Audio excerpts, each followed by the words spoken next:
Hey YouTube, this is Kel2012. It is July 10th, and it's hot as hell outside. Anyway, I need you guys to pass this video around, and it's mainly just to get as many comments as I can on this. I'm looking to find out, on a nationwide aspect, have we noticed a major decrease in chemtrailing? Alright? And I just need a yes or no. If you want to add a few more to the comment, that's, perfectly fine. It's no big deal. But I know in my area, the chemtrailing pretty much slowed down to nothing at the first of this month. And that's when our heat wave kicked in. I know last month the rest of the country was going through a major heat wave. And it really wasn't affecting us up here in central Washington.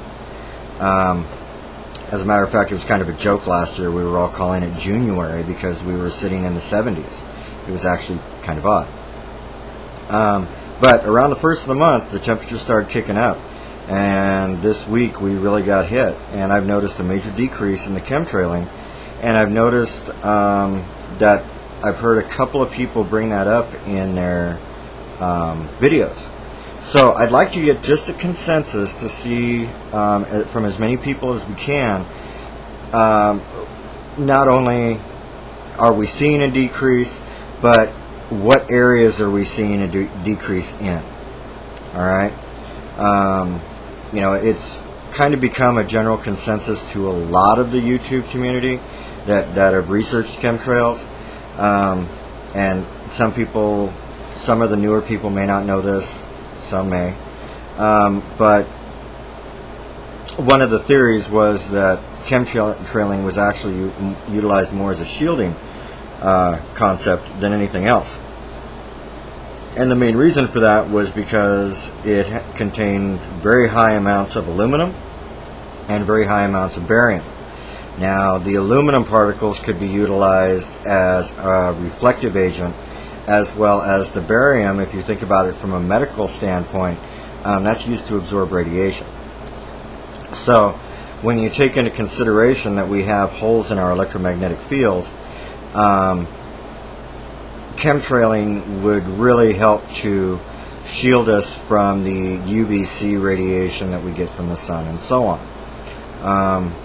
When it comes to UVC radiation, we've been seeing major high levels of UVC. When you look on TV, when you see the weather report and it says like 90 degrees and then it says UV7 or UV8, when you're getting up into the 7s, 8s, and 9s, especially the 8s and 9s, they're talking about UVC, not UVA and B that you see on all of your little sunglass tags.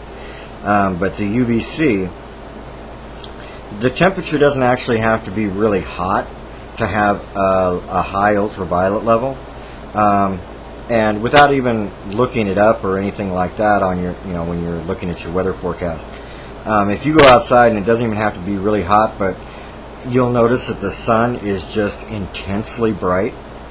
Okay, that means we're at a high UV radiation level because it's affecting our eyes. All right, and when I say that, everybody out there is going to sit there and go, no shit, that happened last week sometime. Or that, you've experienced it. Alright? Those are high UV levels. At UVC level 8 or so, you're looking at being outside for about 15 minutes before you start burning. Okay? That's not a very long period of time. So, anyway, I just want to get a consensus. I've got some theories, but I need to substantiate this first before I can go along with anything. So, again, I'm looking for a consensus either way on whether we're seeing an increase or a decrease in chemtrailing. And from as many different locations, as we can possibly get. And just give me a general idea on where you're at, general state or something like that. I don't need your address or anything like that. Just give me a general idea. Alright? That would be most helpful so that I can get kind of a grid going so I can figure out where what I'm looking at here. Alright? This is Kel2012. Thank you very, very much. And I'm out.